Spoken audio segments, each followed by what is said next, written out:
One, two. Check.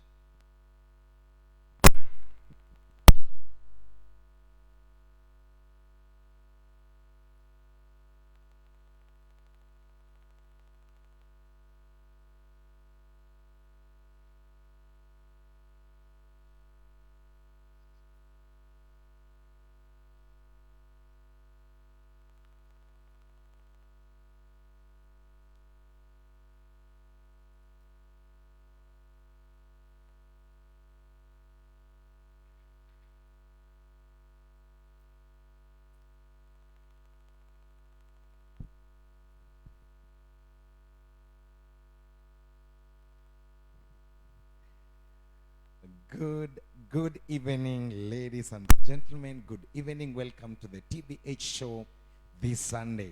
And as I told you, this is the Sunday where Ghana meets Kenya.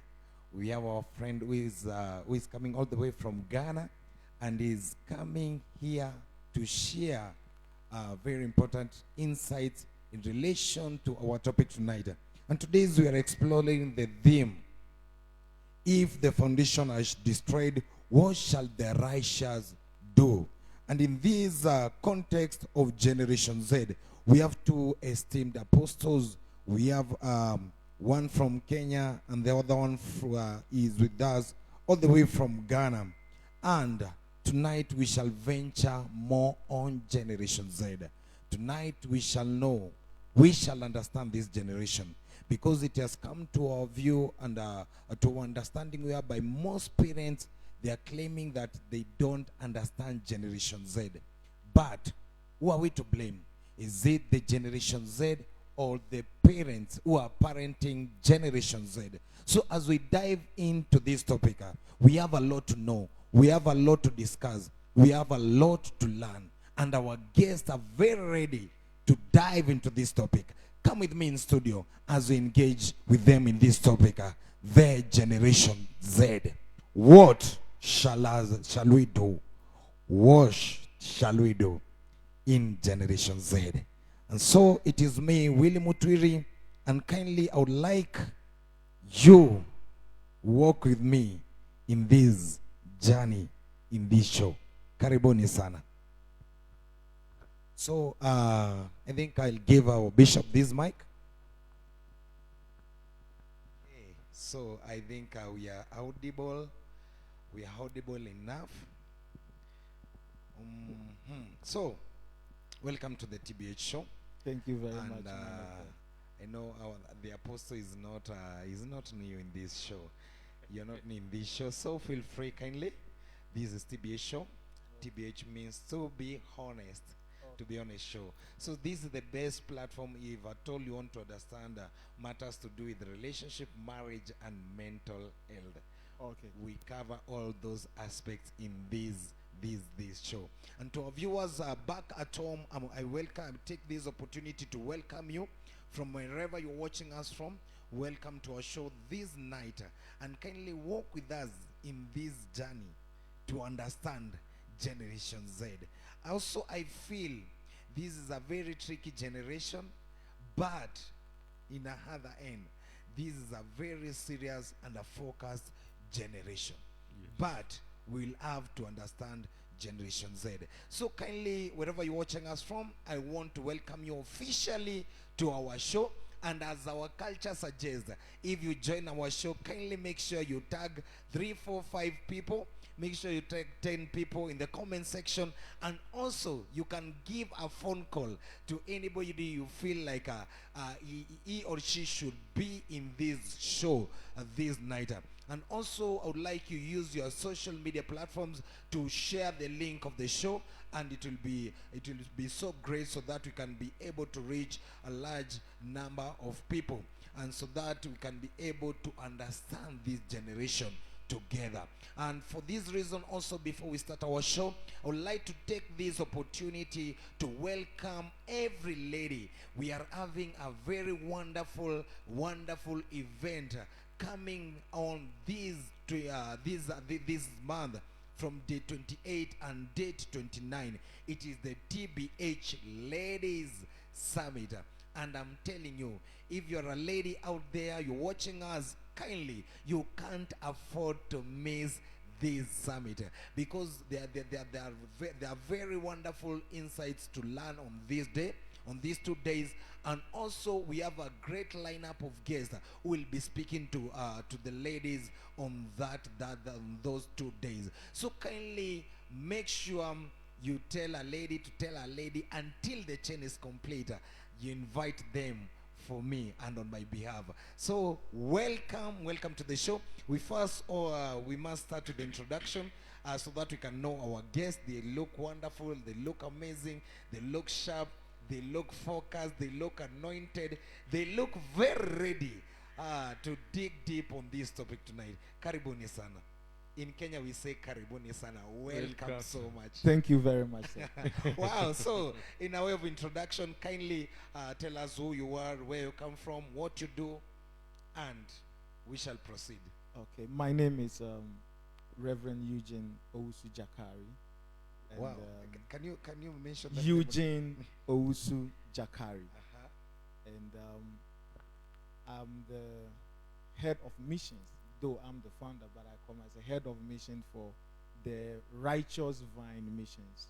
And what we do is we travel around the world with the gospel of our Lord Jesus Christ. We do a lot of missions, and that is what basically I am into. Wow. Yeah, and one way or the other, I kind of find myself in Kenya this Wow. month. Amazing. Which part do you come from in Ghana? Well, for where I am born, I'm from the Ashanti region. I've lived in Accra now. Currently, I'm living in Cape Coast. Wow. Yeah. Wow. I would like you carry me along to that area. Wow. Apostle, welcome to the show. Thank you. Introduce yourself again. And I know there are some people who saw your picture in their post and they're like, oh my God, he's coming back. Wow. Kindly introduce yourself and tell these people what you do. And we shall proceed with our show this night. Amen. I take this golden opportunity to thank God for enabling me again to be in TBH show today. And I want to salute our able CEO, William Mutwiri, again for granting and engracing us this opportunity.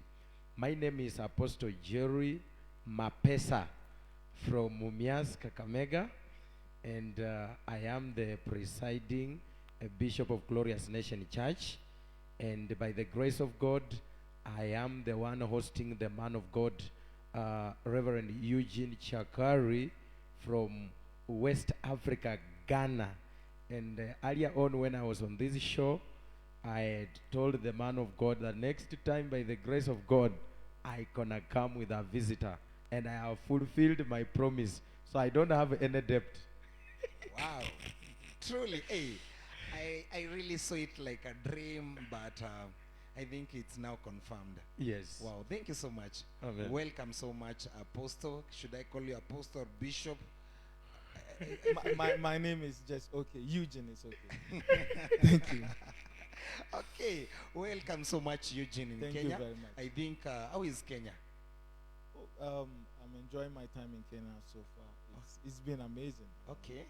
Wow. Yeah, meeting new people, new culture, eating new food, singing, worshiping Jesus in a new language. I mean, dancing with the Swahili songs and worshiping with the Swahili songs. It's amazing. I love the people, actually. Wow.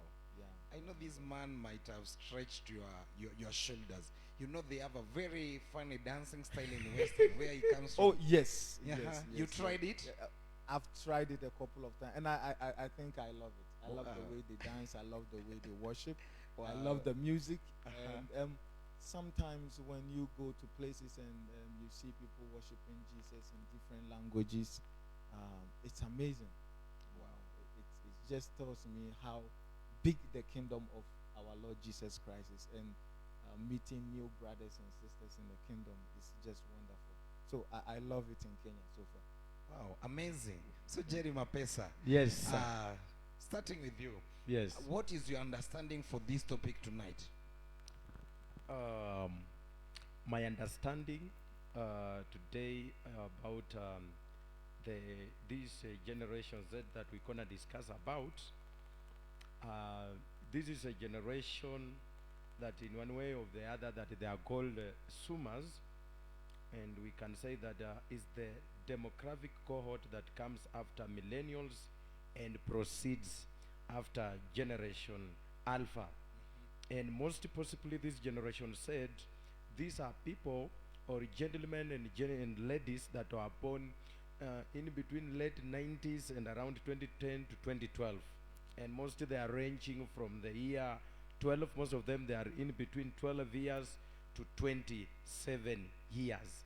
And this generation, they are distinct, and most of time they are .com generation. Most of them, they love internet, and they have made a world to be a global village.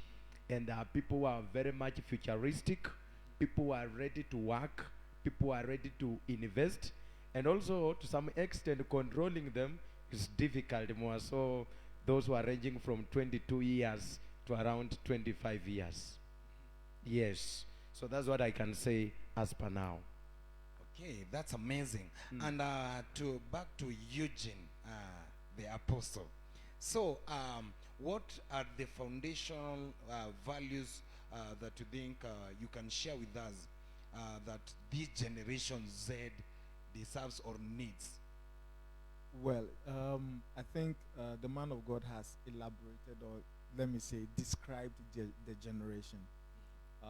Before the year 2000, computer was not so common to people. Our generation, we had a way of raising children, and society was very far different from the generation we have right now. And this generation Z, or the Zoomers, are people that are mostly on the internet, and there is so much information available to them. And too much information also means that parents could lose control of how these children are raised. Because one, they are, now we have people called the social media influencers. And if you understand who an influencer is, it means that the person is having a significant impact on the person watching him, or trying to lead people into one way or the other, their lifestyle, their way of doing things. Now people are on social media, and they learn all sort of things. So when we talk of Generation Z, there are people that are being controlled by computers, controlled by the social media, controlled by whatever they see on the internet. And so it's very difficult, as the man of God was saying, very difficult in trying to raise this generation. But it's not too difficult if we understand our role as parents and our role as a church. Okay, we are coming back there. But I would like you to in a form of comparison, Generation Z in Kenya and Generation Z in Ghana. What is the difference? There is absolutely no difference. Why? Because the internet is global. What you are seeing on Twitter, what you are seeing on TikTok or Facebook, mostly is the same thing that we are seeing also on these social media platforms. And if you can observe, there could be a specific dance, erupting from South Africa, and all of a sudden Kenyans are practicing, Indians are practicing, Ghanaians are doing it, Nigerians are doing it, and all over the world. Even musicians are going global because of this kind of influences. So the social media platform is available to anybody, and it's global. Now the world is a global village. So whatever you are seeing on the social media in Kenya, mostly that is the same thing that Ghanaians are also seeing. Unless, of course, that by one reason or the other, the country and its legislation are able to limit its citizens from, seeing certain contents on the social media. Okay. Otherwise, it's the same. Okay. Wow. And to you, Mapesa. Yes. What are these foundational values that do you think Generation Z needs so that they can stand strong and so that they cannot be judged by people now and then? Because I think the moment Generation Z it is mentioned, there are a lot of judgments from all corners, both by young and old people. So what are these foundational values? Foundational values that we can lay to them is offering civic education to them. You know, whereby we can organize seminars or conferences, any session that they can be taught on how they can regulate their behaviors. Because, you know, the mind is regulated by the ideas it receives.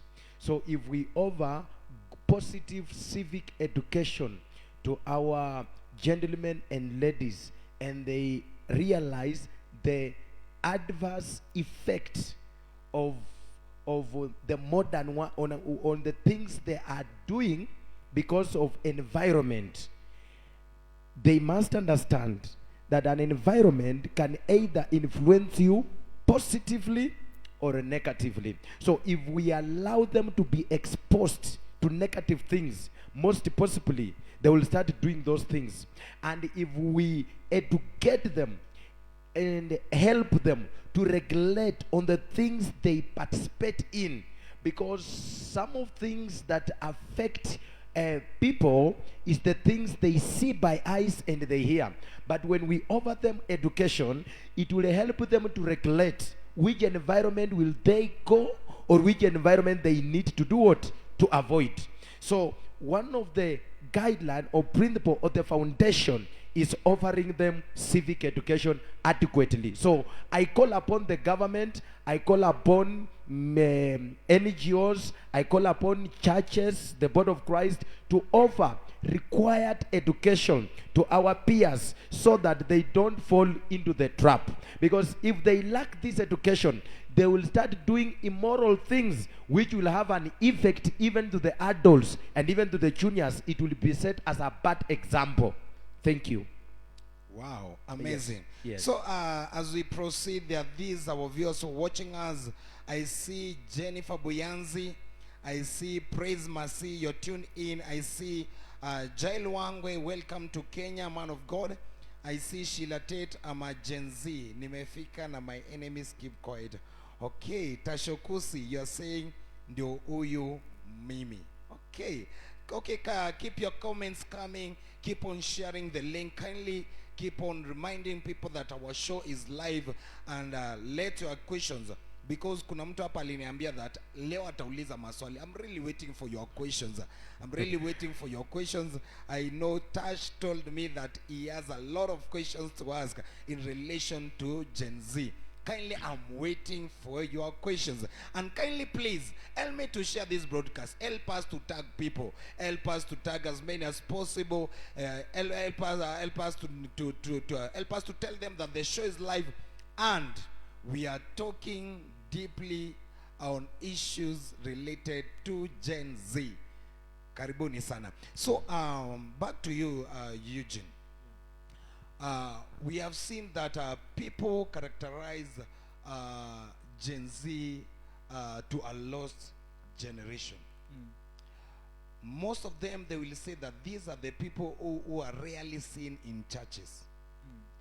And these are people who populate clubs currently.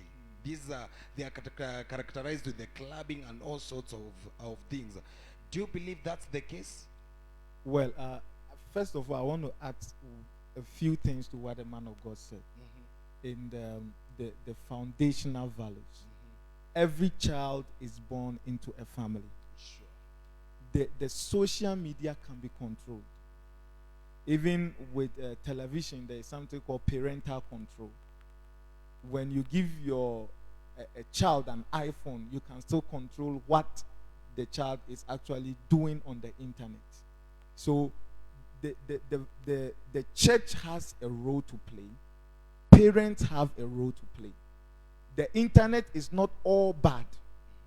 There are good things on the internet, because of late there are so many things you can learn from the internet.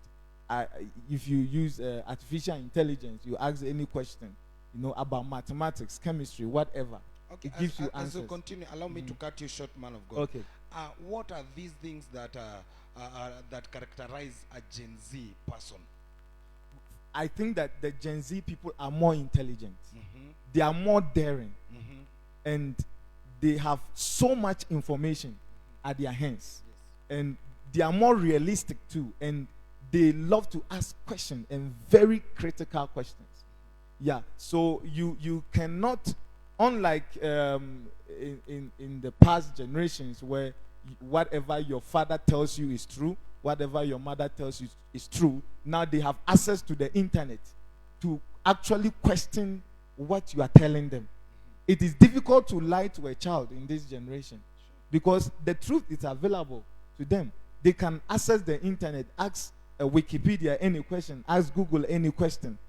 So they are so intelligent, and actually the children of this generation are very intelligent, unlike the previous generation. And they are very learned. They are very open-minded.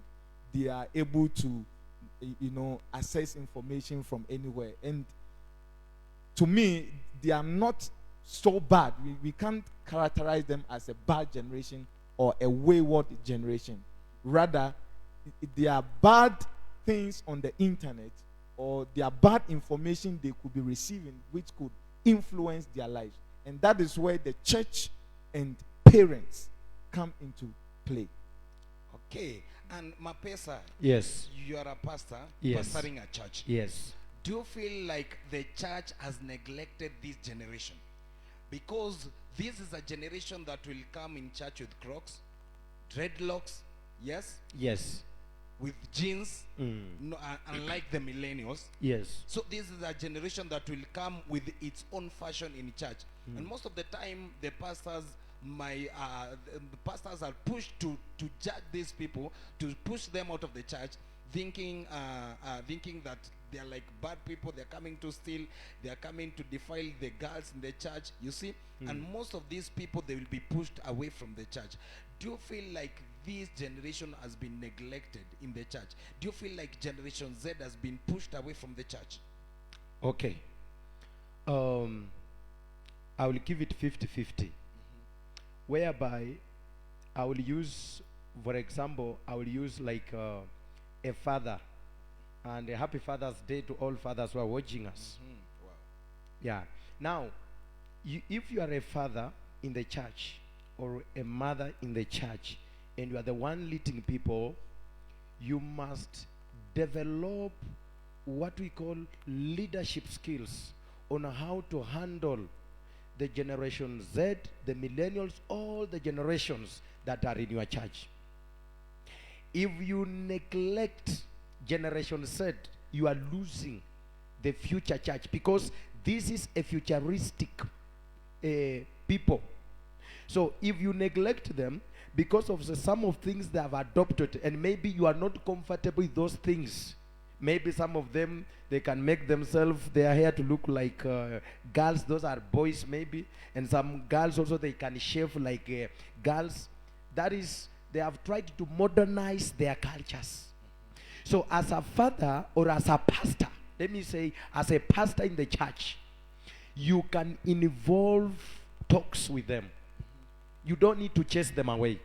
Because somebody who is characterized by a culture, which means it was an idea that came to him. And that idea, it was strongly influenced on him or her until he adopted it.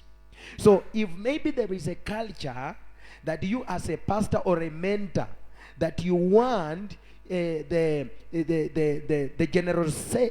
Generation Z in your church to avoid, you can have a laugh talk with them.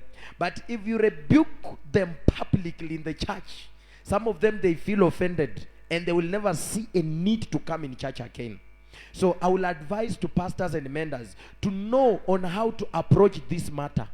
Because if you approach this matter in a way of rebuke, public rebuke, and see them as demonic, you are losing a soul. And maybe they did not do with any evil intention. They did because they see others doing. So it is just an influence, a peer influence. Let me say, it is a pure influence on them. So there is some churches that have neglected them. And I've met most of them, they are no longer going to churches again. But I want to encourage fellow pastors. Let us not neglect Generation Z because they have adopted Western cultures. The best thing we can do is to have a talk with them and engage them. And also, we have some of those cultures that are not bad, are not evil. For example, if someone wants us to be smart, that's not evil. Maybe if you see some of them can be negative, you can advise them slowly by slowly. They will just change because your idea will start entering them. But a lot of pastors, more so in the villages, they see some of things as demonic.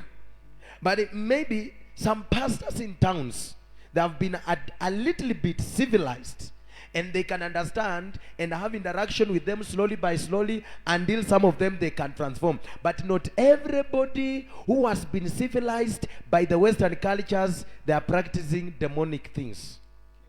Wow. Thank you very much. Yes. Very important. Yeah. Very important. Yeah. Man of God. There is a bishop in Kenya who said that when the world is training, the church is entertaining. And who are these entertained and trained? Generation Z. Because this is the generation of tomorrow.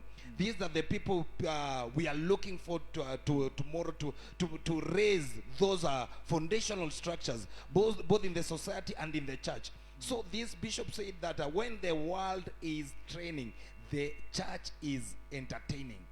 And so by this definition, how can you say, is it true that indeed the church is entertaining rather than training people? Well, I cannot say for all churches because the church is very big. Okay. And I cannot say this church is entertaining and this one is training. It depends on the church you find yourself. So that is quite too critical and a universal statement that may not be true for all churches, because there are very good churches that are also training people. You know, the Bible says you should train the child the way he should go, and when he grows, he will not depart from it. Now, to add something, the church must know what is sin and what is not sin. I think that in the past we have characterized a lot of things as sin or waywardness. If you go to Jamaica, people have dreadlocks and they are in church. And our children today are they want to explore. And culture is dynamic. It's not static. Things keep changing. And so you cannot define certain things as this is sin and this is sin, which is not biblical. If you are actually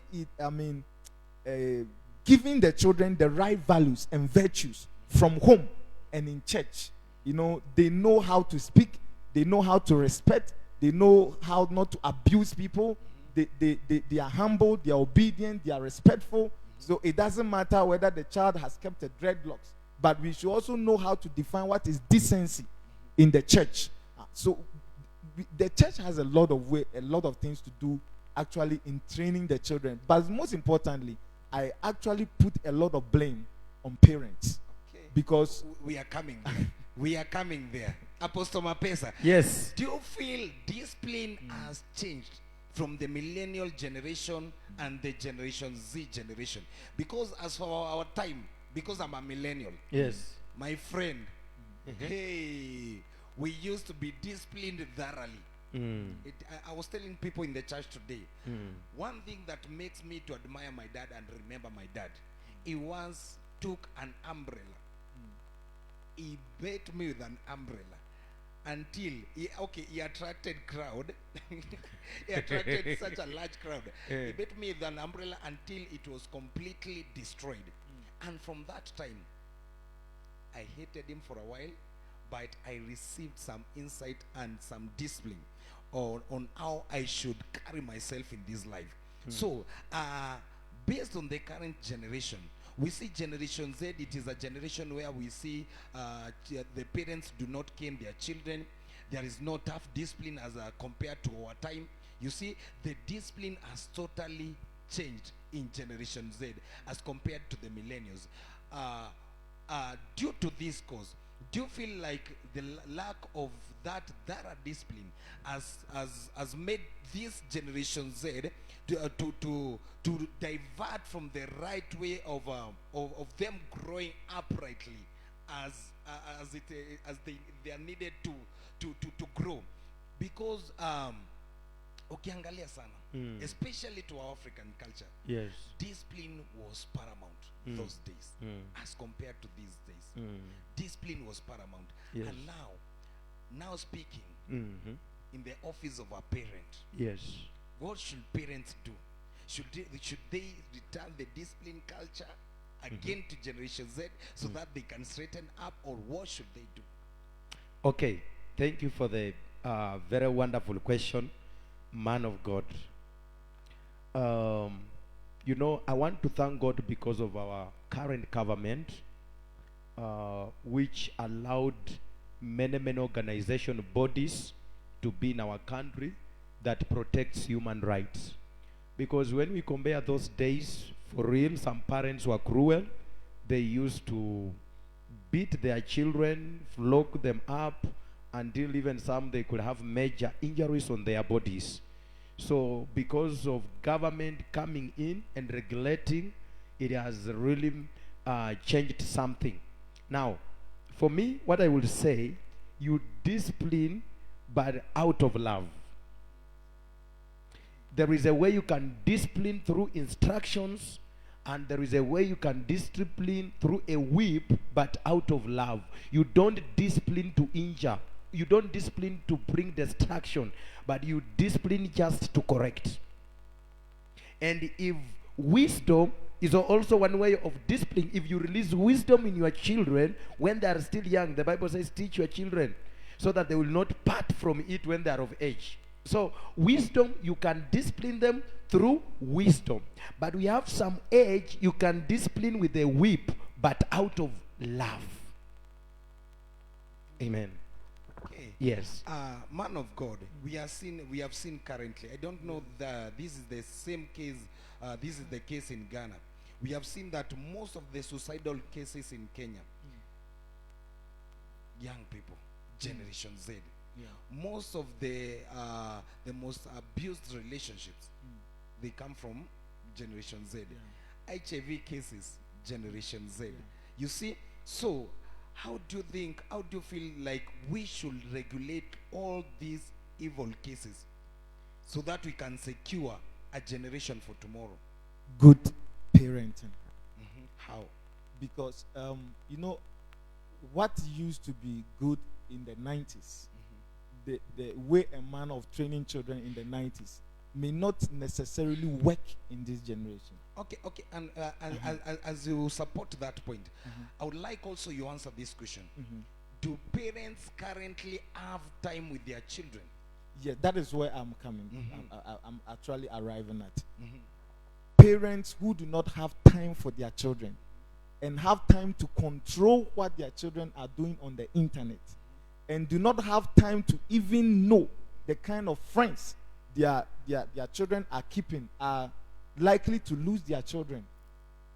They'll be lost because they are watching. So I was talking to one, I talked to one woman in the United States, and whose child has access to a computer, the internet, and she's a single mother, so she's mostly not at home.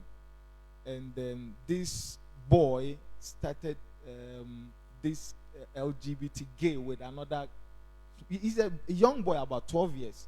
You know, started doing gay stuff with another friend, and he was watching pornography and all stuff on the internet because the mother was not there, and the internet was not regulated. It was not there was no restriction on what actually the boy could watch on his laptop or on the phone.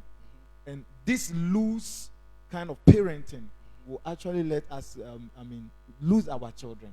Okay. Yeah, we will lose our children eventually. So parents need to be very disciplined, but disciplined with love and with knowledge, because in this generation, children have access to information.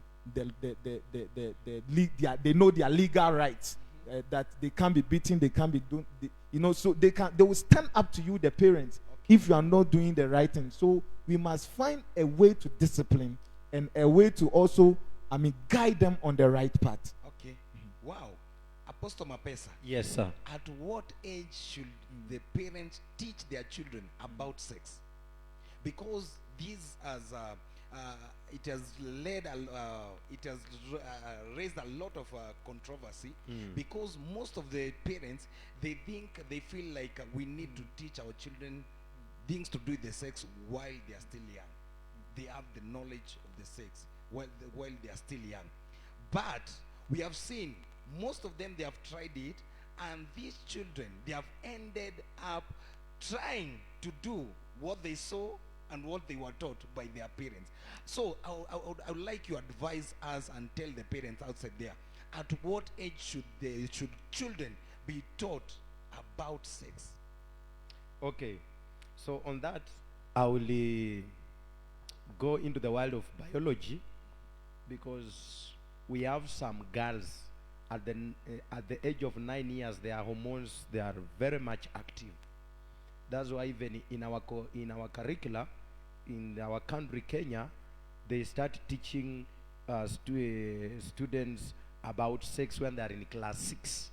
So most possibly, when they hit 9 or around 10 years, they need to be taught about sexual matters at the age of 9 or 10 years, because we have some girls, when their hormones are very active, even at the age of 12, they can get pregnant.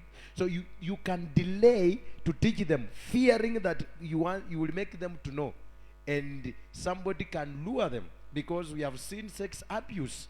Big men trying to convince little girls with something small, they sleep with them, early pregnancy, premature pregnancy. So it is good for them to be educated earlier, so that they understand themselves very well. And they be warned that if somebody tells you like this, they report to the relevant authority, either the government, to their guardians, or to their parents. So civic education is required as early as possible. At the age of 9 years, they need to be educated. And also, they be given some measures that they can put in place to avoid sexual abuse. Because we have some people, they abuse more so cultured. They have been abused so much by men. So the good thing is, after they have been taught, they are also taught on the measures, the protective measures. The government also to put very harsh laws against anyone who will violate that law.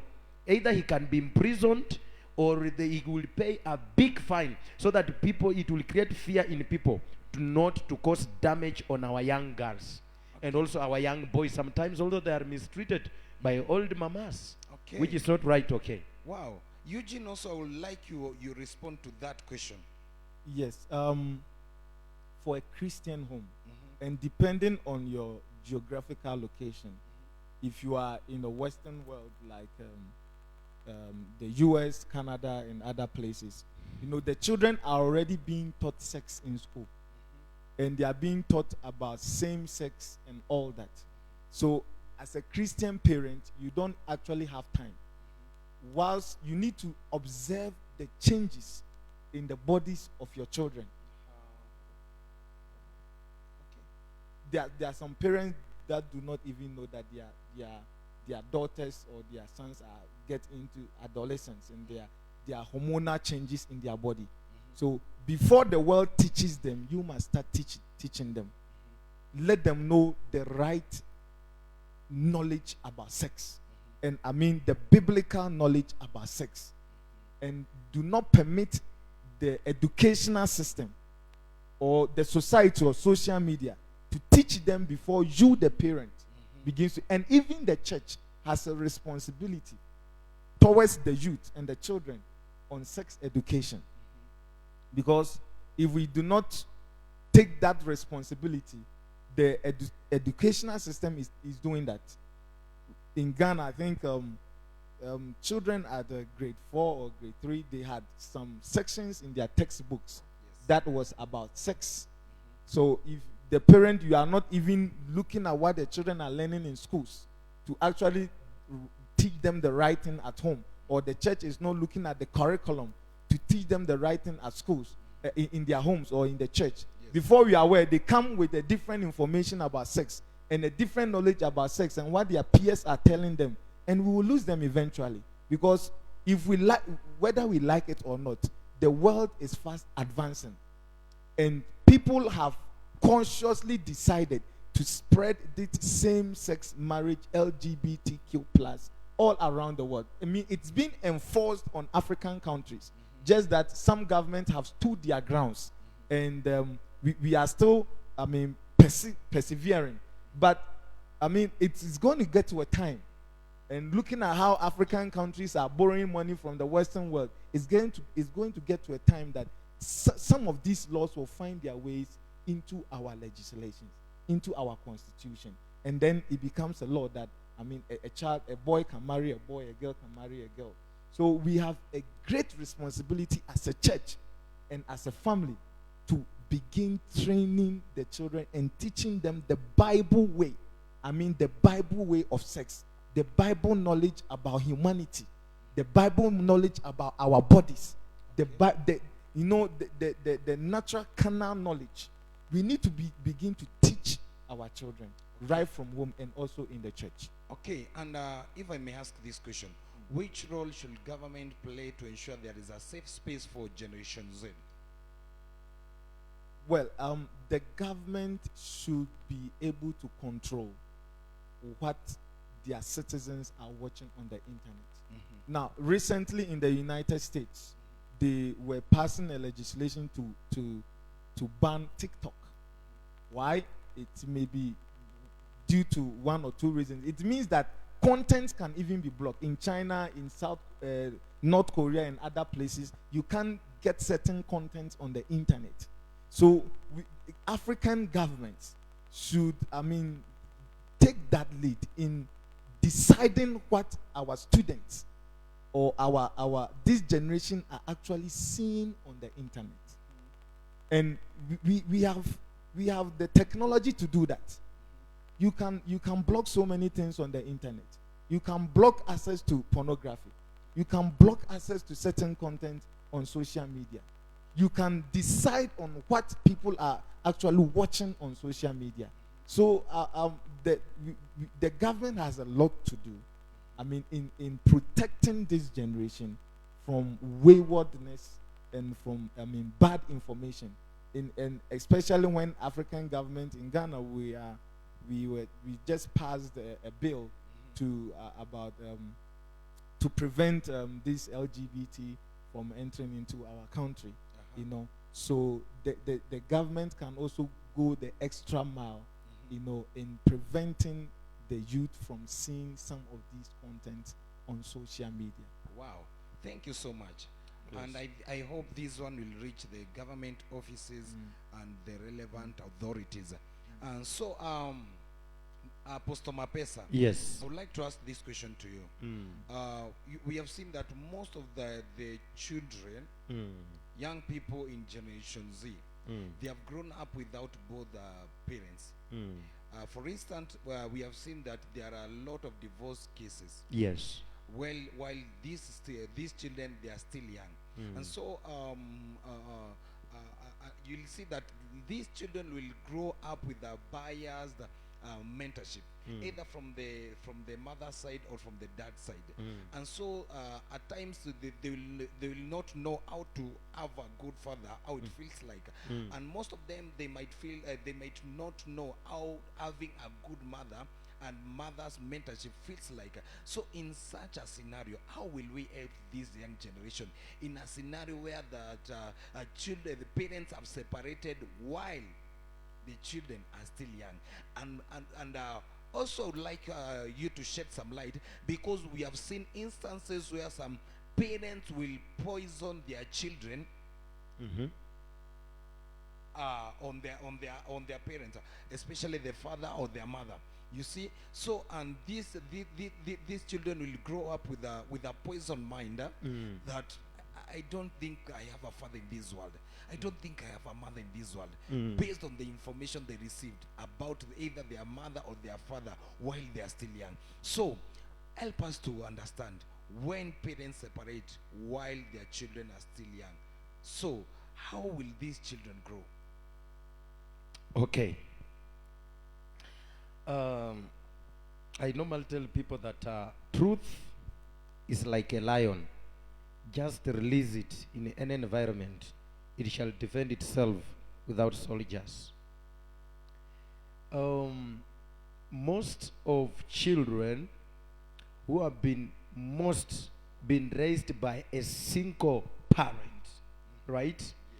You watch out that maybe they will grow up hating their father, or they will grow up hating their mother.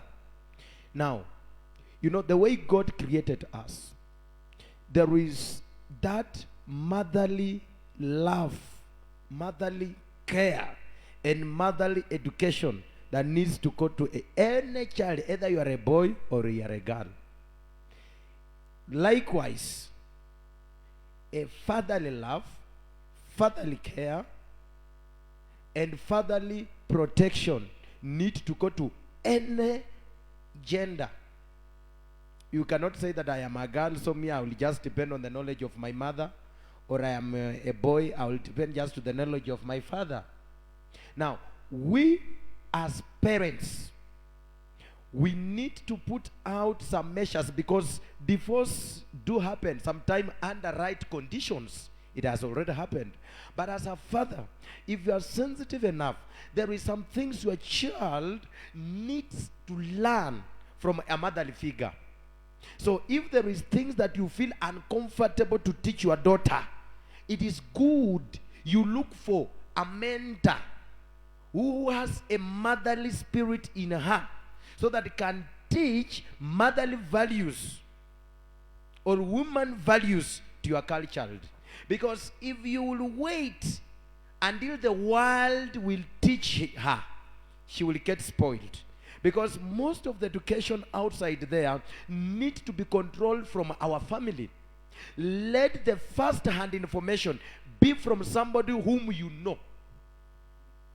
So even as a father, same as a mother, it also applies. Maybe your husband died, or you separated genuinely under conditions that were necessary for you to separate.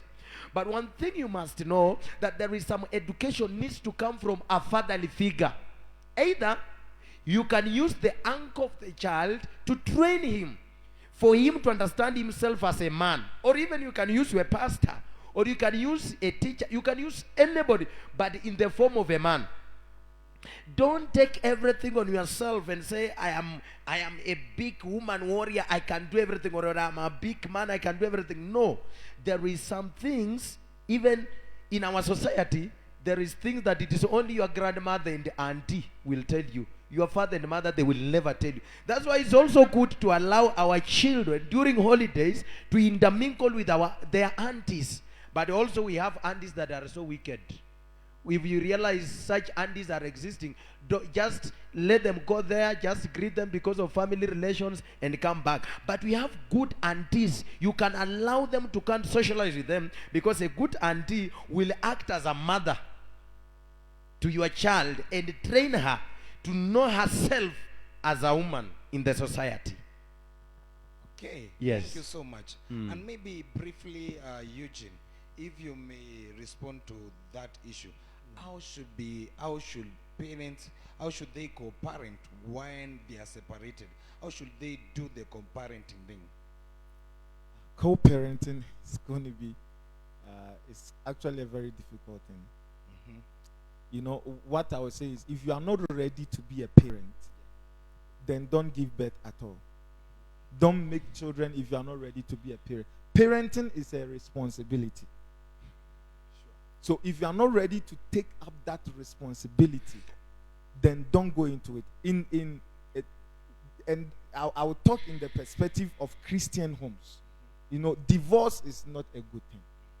Divorce leads to so many things, and the people that suffer most when there is divorce are the children, because the father finds a new life, the mother finds a new life, and the children are left in between. And the most difficult thing is if the father goes to have another child, and the mother is having a new home with different children. So then the child becomes, the world becomes the parent of the child, and that is going to be a very difficult thing. I don't encourage divorce in any way. Divorce shouldn't even be entertained. But in case there is, I think that both parents must come together to give the child the right training and the right upbringing. And if the child is living with the mother, then she needs a fatherly figure also in her life. She has to get married, and the child must have a fatherly figure, because you can't be a good father if you have not been well fathered. There is nobody that can be a good father who has not been well fathered, because it is an impartation from the father, the good virtues of a father, that makes a child grow up to become a good father. The impartation of a mother, the good virtues of a mother, that makes a child to grow up and become a good mother. So there need to be a consensus. We need to care for the children. We need to have time, adequate time for the children. Otherwise, we lose them to the world. Okay. So, thank you so much. Yes. Apostle Mapesa, Yes, sir. how will you raise your kids now, having seen all these that has happened in Generation Z? Do you feel Generation Alpha is secure? Okay. Referring to my notes here. Okay, the man of God has asked me how I will raise my kids, right? That's the first question. Yes. For me, I will raise my kids in being together with my wife. We shall raise them together. And also, I will involve grandchildren. That is now my parents. Also, and also the parents to my wife. So, in raising up of my children, I will involve 3 couples. The couple number 1, it is me and my wife. Number 2, it is my parents. Number 3, it is the parents to my wife. Those are the first people that I will prioritize to use in raising of my children. And then also, there is some bodies that I will also involve. For example, I see there is a youth rally, youth meeting somewhere, and there is good teachings there. I will be sending my children to such like places to go. But I be on the card. I act as a watchman to them. And also, I will create a humble time to be with my children. However much I will be working, doing ministry, but I must create time to hang out with them in the holidays, make some. Don't be a parent who is so serious in the face to an extent that your child cannot tell you the secret things they are undergoing. Sometimes make fun. I will be making fun more so with my girls, so that even you must understand, even when your children start experiencing menstruation, because when you avoid some things, that's when they will start admiring men's money, and they will land into trouble. But if you make some fun with them, you make jokes with them, you have some time to watch with them, you take them out for a tour, they will be like, Dad, this is what I'm experiencing. Dad, I will. So they will be very open and frank to you. And if your children are open even to tell you their mistakes, now don't use those mistakes to rebuke them. They will never tell you anything they have done. So in your upbringing, it will be difficult, because you will have already closed their mind. They feel rejected, because they feel like, if I tell my dad I did like this, every day he will be using this word against me. So as parents, let us not use the past mistakes of our children when we are correcting them, and make them to remember and rebuke them using the past tense. It will stop them from telling their faults. It is good for you to receive a lot of mistakes and know and rectify, than seeing a child seems to be more righteous and there is a lot of mistakes underground. One day it will be a fire that will consume even you. So in my upbringing of my children, I'll be very open to them. I'll have time to make fun. Sometimes I become too serious when I want to portray a message. But there is some time we just be friends. Amen. Wow. And so I would like you to give an advice to all parents. How should they support mental well-being of Generation Z? Okay. So the emphasis is on Generation Z. Yes. As a parent, you should know when your child is ready to hold a mobile phone. Of late you see children 8 years, 9 years, and their parents have already bought them mobile phones, and they're already on the internet. So these are children that actually, when they are always on the internet, they are always learning something new. So you should know when that you need to allow the child to mature before they can handle a mobile phone on their own. When they are in their teens and it is necessary, and also you must also control what they are viewing on their phone. There are a lot of things. In fact, with the mobile gadgets we have these days, you need to have parental controls on them, so that they don't actually. You need to observe and see what they are doing on the internet, and so that you can be swift to advise, swift to know where they are heading to, and you can block so many other things, especially if you have internet in your home, a wireless in your home. You can block so many other websites that have bad content. So we need to be very proactive in knowing what, and we must be interested in the friends of our children. As a parent, have time to know who is moving with your child, who is talking to your child, who are their close pals. Then advise. Otherwise, you lose them to the advices of their peers. So parents must have time. If you don't have time, then don't give birth at all, because it is a responsibility to raise a child. The same way you have time to feed a cow, to make sure that the cow is well, that is the same. You need to have even more time for children than you have for your cattle and your goats and your pets and your jobs. Have more time. Know what they are reading. Know what they are seeing. Know where they are going. Don't just allow them loose like that. You are not going to have your hands on their lives if you give them that loose opportunity to do whatever they want to do. We must control the internet and what they are seeing on it. Wow, amazing. Thank you so much. So, Apostle Mapesa, what is your parting shot? Okay. What I can just conclude is that dialogue is the best way to go. Even God himself said, "Come, let us reason together. Though your sins may be red as crimson, I'll make it as white as snow." As parents, as guardians, as government bodies, all agencies that are concerned about Generation Z, kindly let us have good communication skills and know how to approach these matters. The best thing above all is having serious dialogues with Generation Z, engaging them in dialogue and avoiding quoting them as demonic. They are not demonic. They are just human beings who are trying to be influenced with what they see or what they hear. So what we can do is also us making them to see another style and also hearing some good news. It will transform them, because even biblically, faith comes by hearing, and hearing the word of God. So what we make them to hear every day, it will start influencing them. So let us be good people who engages dialogue with our Generation Z. Whether you are a guardian, engage a dialogue. Either you are a biological parent or we have adopted even those children, engage dialogue. And let us avoid abusive terminologies every time we are doing guiding and counseling. And maybe some of them we can take them to psychologists and have a talk with them. We shall see their behavior, because this is a generation that is more curious This is a .com generation.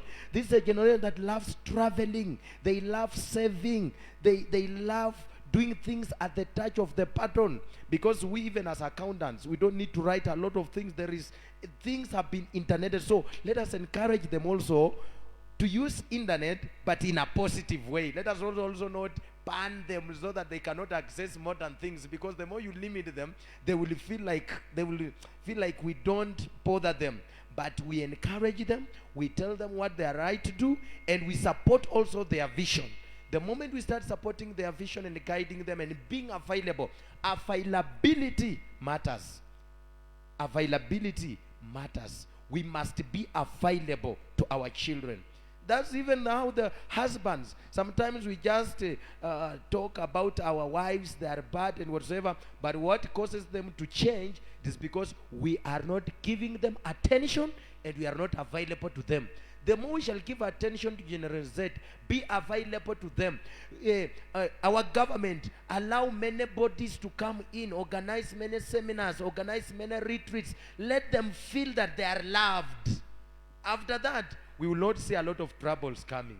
And in the near future, are the one who will be now controlling the government, because that the people will be working in offices. So the more we regulate them with positive ideas, those are the same ideas that will be carried to the government office, carried to the church, because those are the next pastors, the next MP, the next governor, the next CEOs.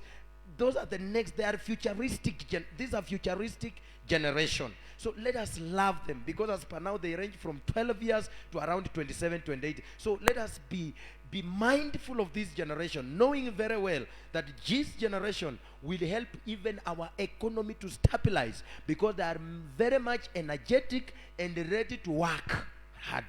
Thank you so much. That's so amazing. So Eugene, maybe in a minute, your closing remarks, and also helping the parents, our parents outside there, on how to understand Generation Z, because the question was, what will we do? So maybe in your parting shot, you can help parents on how to understand Generation Z and how to relate to them. Okay. Thank you very much. We need to understand that the intelligence level of this generation is far different from the previous generation because of what they are exposed to. And we need to control the appetite of a person. You know, if you have been within a certain culture for a long time, like I'm new in Kenya, maybe I'm now used to Kenyan food. I'm not used to Kenyan food, and it's difficult to eat from the beginning, you know. So because you have been exposed to one thing for a very long time, so we need to know what we are exposing our children to. The kind of appetite we give them, they will grow with it. If you have developed the culture of Bible studies, the culture of Bible training, the culture of reading scriptures with your children and teaching them the way of the Lord, you know, there are things they will see on the internet that they will not have appetite for, because that is not what they have been exposed to. So as parents, we need to understand that the internet has come to stay. There is no way you can take it away from them. The social media has come to stay. They will see it. They will go there. But we need to know what we are feeding our children, the kind of appetite we are giving them. And then when they see a bad thing, you know, they will pass by, because this is not what they have been exposed to. This is not what they have been trained to do. This is not what their parents have taught them. This is not part of them. It looks new to them. So we need to know what we are exposing the children to, what we are watching with our children, even on television. It's very important. And as the man of God said, we need to have a lot of time. We need to be available. So the training begins from home. You know, the government doesn't start teaching your child how to talk. It is you, the parent. The social media doesn't start to teach your child how to talk, how to dress, how to sleep, and what. It begins from home. So what we are exposing the children to, how we are raising them will go a long way to guide them, even though they are exposed to the internet. So we need to give them the right appetite. And we don't also have to ban them from the internet. We must be their influencers. There's something I see on the internet and I love so much. You know, there are parents that do this content with their children and wives, and that is your children's influencer. Dance with them in the house, play with them at home. You know, when there's some just have that happy home. You know, influence them in your own way. Don't give them to other influencers on the internet. If you don't have time to play, to joke, you know, to be around them, then if there is no family time, they will have a lot of time on social media, and eventually they are going to learn all the bad things that you don't want them to learn. Okay, wow. That is so profound, man of God. Thank you so much. To our viewers, you have heard clearly all that is needed for Generation Z. And people believe that this is the most complicated generation, but I believe that now it is simplified. It is no longer complex. It is no longer complicated. It's the most simplest generation to understand. We have been told if only you engage your children on training, and also if you are told you engage your children in a serious talk, a serious dialogue as suggested by Apostle Mapesa, then it will be so easier for you as a parent to understand Generation Z. So kindly have time with your children, have time with them, relate with them, befriend them kindly. And also we have been told discipline should be there, but in a very friendly way. Discipline should be done in a very friendly way. Do not judge them, do not rebuke them. Kindly bring them closer, embrace them, and they will pour their hearts to you. You'll know what they need and what is supposed for them, and it will be no longer that complicated generation again. And for this reason, thank you so much, our guest Eugene. Thank you so much for making time to TBH Show Studios. Thank you, Apostle Mapesa. It's been a great pleasure, sir. Amen. You've done just that's amazing. Amen. Thank you for bringing man of God along, and we were so eager to see him in our studio, and now you are here. It's a dream made alive. Wow, we thank you so much. I have some friends also in Ghana. I think maybe after show I have one good friend from Ghana, and maybe you'll have to say hi to her, and I know you'll get to relate to that. So thank you so much, our viewers. Thank you for making your time to watch the show tonight. I know there are some powerful insights you have taken away home, and I know you are ready now to cope and relate with Generation Z. And also I'm reminding you once again that we will be having this amazing event on day 28 and day 29 this month. It is the TBH Ladies Summit. So kindly make sure you pass the invitation to any lady across the globe, even outside country. Invite them to this mega event, because they will be taught a lot, and they will have a lot to learn.